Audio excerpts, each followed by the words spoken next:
Hello, and you are watching The Nation. I'm Jason Wee. Many Malaysians today are grappling with a triple peak financial squeeze. From back-to-school expenses and Chinese New Year festivities in the looming, as well as Ramadan and Shawwal arriving, household budgets are being pushed to their absolute breaking point. Joining us today to analyze whether the 2026 economy is at a crossroads is Professor Dr. NURUL SHAHNAZ from University of Malaya. Thanks so much for being with us, Professor. Now, I want to start with this. So, we're talking about a very intense Q1. We have school starting, we have Chinese New Year, we have Ramadan and Shawwal, all within a 90-day period. Looking at the data, do you think Malaysian households are actually solvent enough, or in layman's terms, do we have enough cash to survive this without a wave of defaults? Okay, so I think that Malaysian households are generally liquidity stressed rather than being insolvent. So I think that given the first quarter of 2026, as you mentioned, there are many things going on with school term just starting. Chinese New Year is just within a couple of weeks, and Hari Raya as well, Ramadan. So households that are facing all these events simultaneously, they will feel the burden very much. So there is a study done by Ringgit Plus Malaysian Financial Literacy Survey, which surveyed households in Malaysia. So the data shows that many middle-income Malaysians, their ability to save is actually on the decline. Yeah, so so these households, when they do not have sufficient savings, they will resort to having to use short-term credit or debt. So I think that's the danger. Right. I mean, we all see the availability and prevalence of short-term credit facilities from go on Shopee, go on TikTok. There's the very, very convenient buy now, pay later schemes. What's the risk here when families and households take on short-term financing without clear ability to actually pay off these debts? Is there going to be a long-term risk? I mean, we've seen default rates quite high among youth, especially in the past 3 years. Is it going to be even more sustained, especially this year with so many festivities crammed into one? Okay, so I think especially for the B40 households, you know, for them, when savings are insufficient, they will resort to using those short-term credit, you know, like buy now, pay later, credit cards, personal loans. So for these households, you know, debt becomes like the only liquid asset that they have to, you know, sustain and to purchase whatever things that they would otherwise not afford. So according to data from Department of Statistics, it's actually this data was like maybe 2023. The data showed that Malaysian savings rate, okay, was only 1% of gross household income. So imagine that. So on a general basis, only 1%. So buy now, pay later schemes and all this short-term credit can actually be a double-edged sword. Where we know the advantages, it does allow households that, you know, cannot afford to buy things. It allows them, you know, it gives them that extra ability to buy. But then when people keep on using it, it becomes a vicious cycle, because you take on debt in 1 month, you have to pay it back maybe in the next 3 months. So when is your income ever going to be sufficient when, you know, you keep on having to use all these credits? So it is a double-edged sword, and it will turn into a vicious cycle. So if we don't control it and nip the problem at the bud, then it can be a serious problem. I mean, what you're describing really sounds like we're on a knife's edge. And the statistic that we have is that our whole household debt is hovering around 84% of the GDP, where is this the month I think we have to question that we're going to hit a breaking point? Because is it the situation where one financial crisis or one economic downturn can really turn it into a national bankruptcy surge, or perhaps going to hit these families even harder because they cannot fulfill these debt obligations? Okay, the 84% household debt to GDP, it just gives us a visualization to say that household debts are as much as 84% of the whole entire Malaysian GDP. But it does not necessarily mean that like the whole nation is on a bankruptcy. It is not the case, because if you look at global data, household debt to GDP ratios can be even higher. In developed countries, like they have a ratio of maybe 100%. But if we zoom into Southeast Asia, Malaysia's ratio, the household debt to GDP, is indeed one of the highest. So I think it just gives us an indication that, if it's not controlled, then households are actually more vulnerable to economic shocks. And we had been through, the COVID-19 pandemic, where we know that a lot of households, a lot of individuals lost their jobs, or had a decline in their income. So are we actually prepared to face another crisis like that? So the thing is, with this household debt to GDP, when we are not prepared to face an economic shocks, how are we going to service the loans and debts that we have if we don't have income one day? So I think that's the vulnerability that households face when they take on too much debt. So, I want to get some color into this word of vulnerable, right? We obviously think and have an image that people who are vulnerable are usually B40 or the lower income communities. But there has also been a lot of discourse surrounding the M40 or the middle class, right? That seemingly seems to escape the narrative a bit. A lot of the programs of subsidies are targeted for the B40 communities and, T20 or T1, however you want to characterize it. They're pretty okay as of now, at least in the general sense, not zooming into geographies yet. But focusing on the M40, do you think there are enough support structures for this particular slice of the demographic group, especially in the case where vulnerability comes to reality? Okay, I think that the M40, they are often left behind in a way. They are the ones that are often stuck in this middle income trap.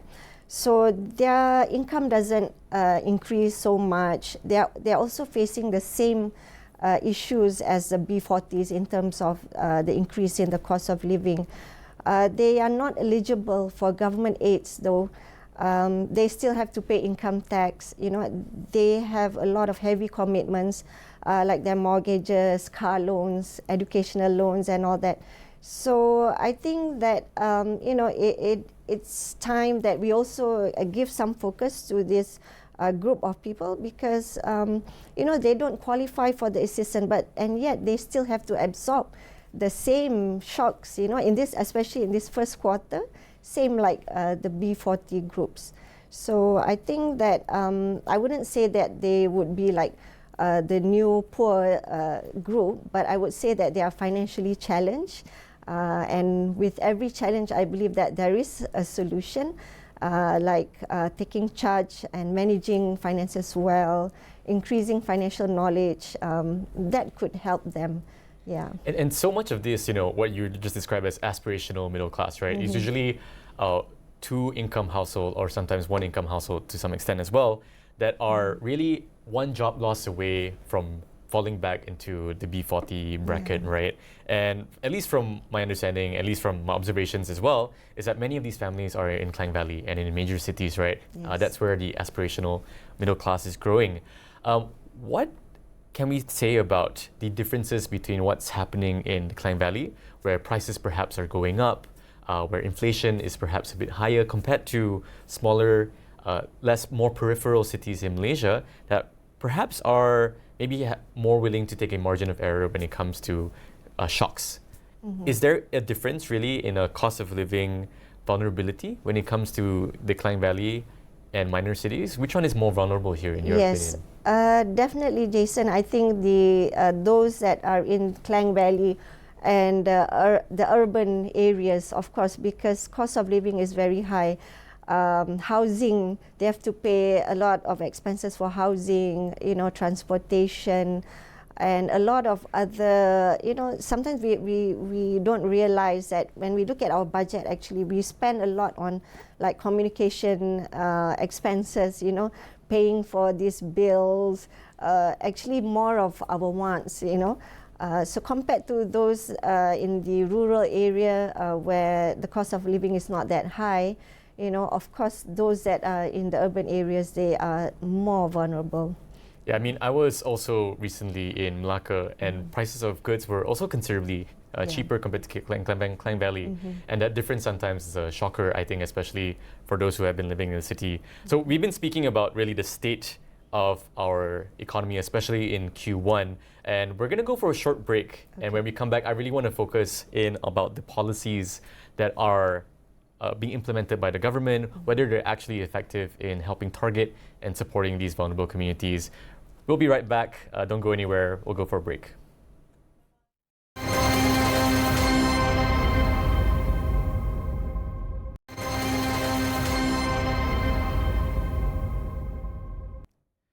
Welcome back. We are talking with Professor Dr. NURUL SHAHNAZ from University of Malaya about the Q1 financial squeeze that Malaysia is experiencing with festivities all approaching at the same time. Now, we've been speaking about whether or not Malaysian families and households are liquid enough to get through this festivity period.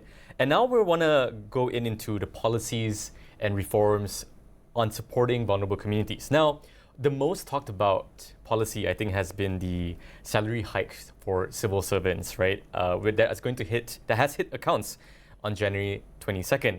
Now, it's a 7% bump, and we are going to see a festive inflation kick in when everyone's shopping at the same time. I recently saw a TikTok about this huge, long festival in Putrajaya where people are shopping for different goods. My barber is also preparing for Raya already.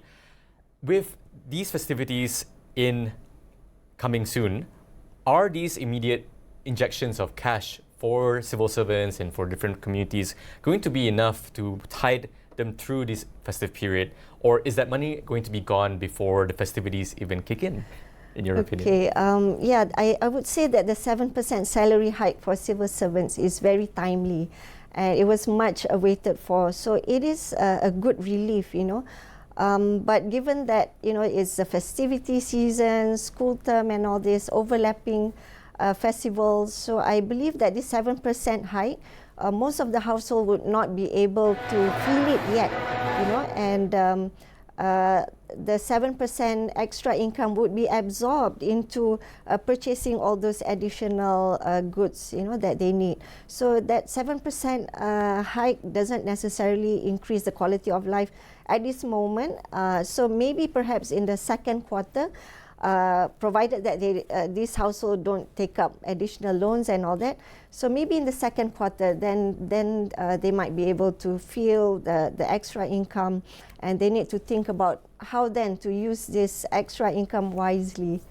When we debate about this immediate injection of aid, right, I always hear two sides to it. One is that these represent such small injections, right? Be it the 7% or even the 100 ringgit coming from SARA that's going out to the general population.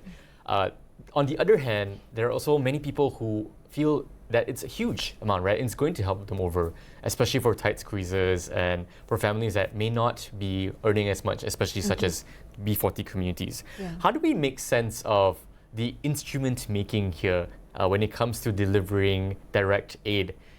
Are we always going to be saying it's never enough and then we're going to keep on increasing the amounts? Or how do we strike a good balance between supporting the most vulnerable communities versus also not overflooding the economy with an injection of cash? Okay, I think when we talk about this government aid, right, most of them, of course, are targeted for the B40s. So there are two kinds of government aid that are given out. One is the STR, Sumbangan Tunai Rahmah. The other one is SARA, Sumbangan Asas Rahmah. So when I've spoken to the B40 community in doing my research, they say that this extra, this government assistance is actually very useful. For SARA, it allows them to purchase staples, food, toiletries, and even support their children's schooling expenditure.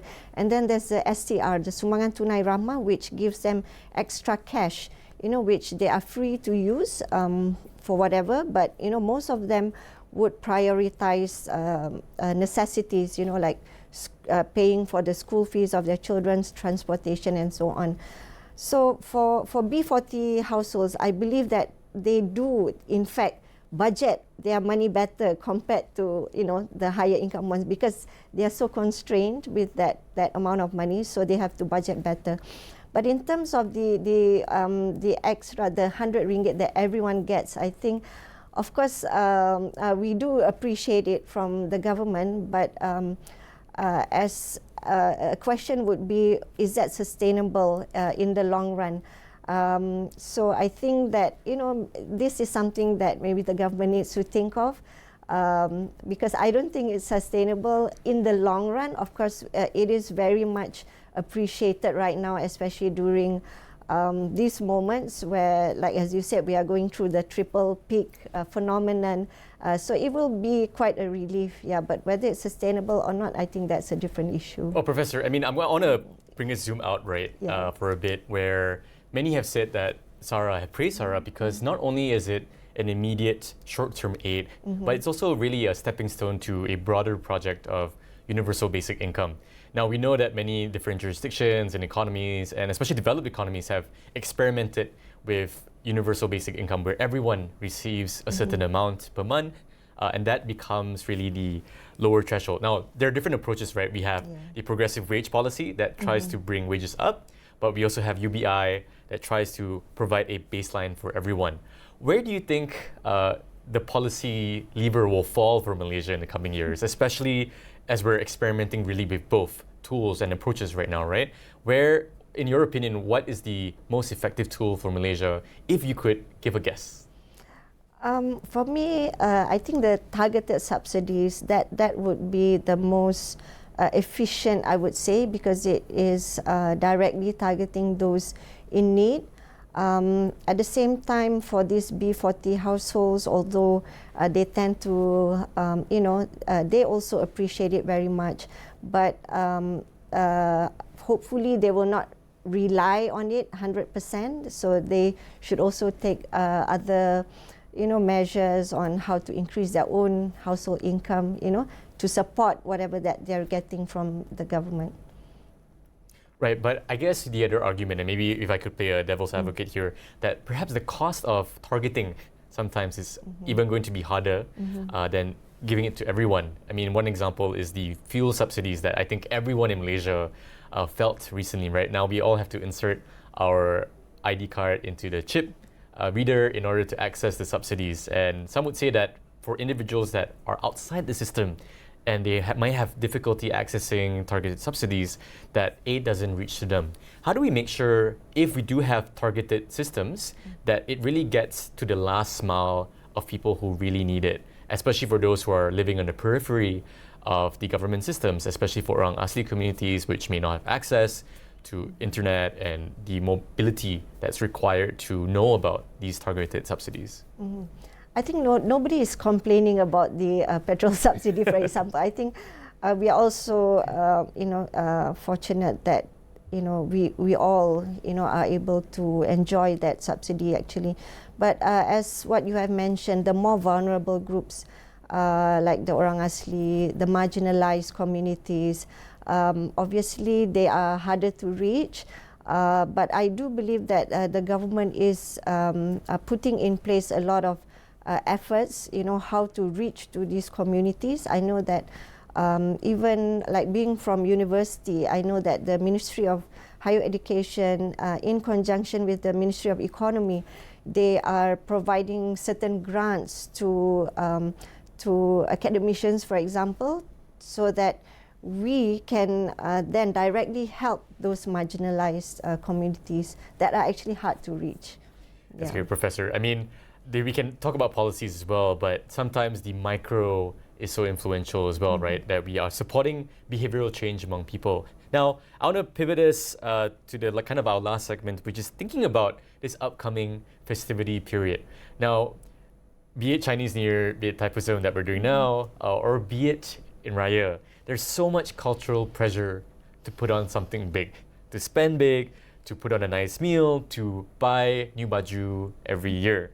How do families say no to these forms of traditions and culture to save their finances without feeling that form of social change? I mean, I'm sure you've been with families that perhaps have spent extravagantly in a particular period, not because they need it, but because social tradition creates that pressure for them to spend. How would your advice look like for these families? Okay, I think that we are living in a digital world right now. So a lot of pressure actually comes from the social media, especially peer pressure, comparing ourselves to others. So that is actually pressuring people into like buying things that are not really necessary. So a meaningful celebration doesn't really depend on having to buy new furniture or new baju all the time, you know, or having large open houses.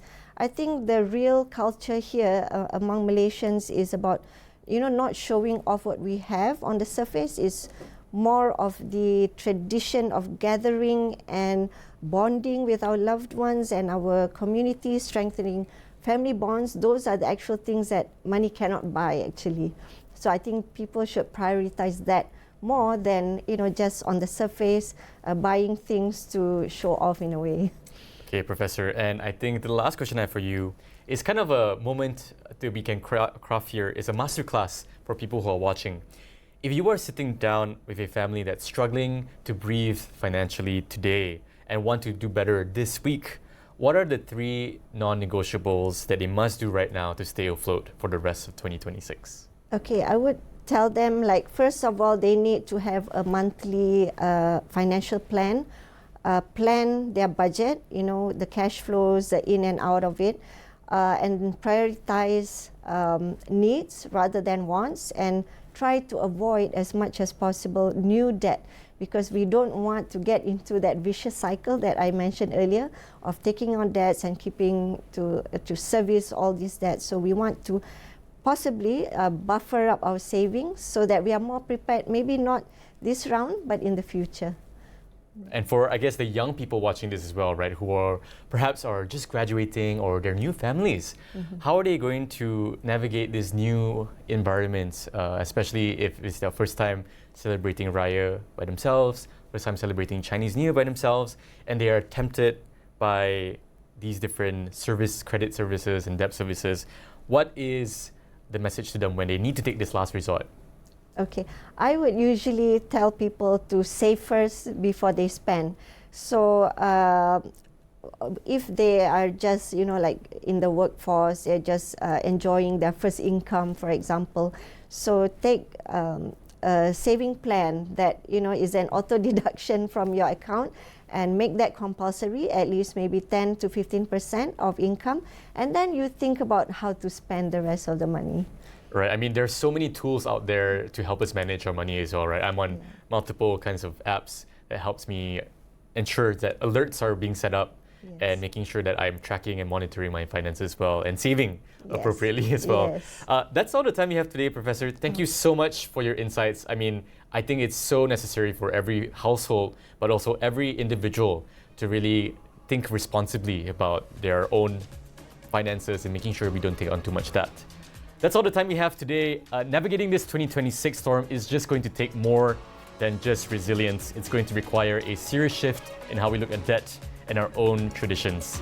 Stay with Bernama TV for the latest and The Nation for the stories that matter. I'm Jason Wee. Thanks for watching.